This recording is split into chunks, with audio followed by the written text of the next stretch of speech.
Hey guys, today we're going to be going over the hands-free option for the power liftgate using the sensor on the back. So as long as you have your key fob on you within range, in your pocket, in your purse, this sensor will work. All you have to do is hold your elbow for a few seconds over the emblem and then it'll lift up for you. Turn this feature off, guys. All you have to do is go in. There's a few buttons down here. This first one is your memory gate.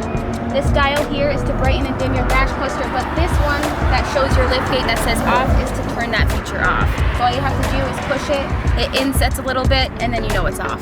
For your power liftgate, you can use the buttons on the back or inside the car, but you can actually use your key fob to open and close it.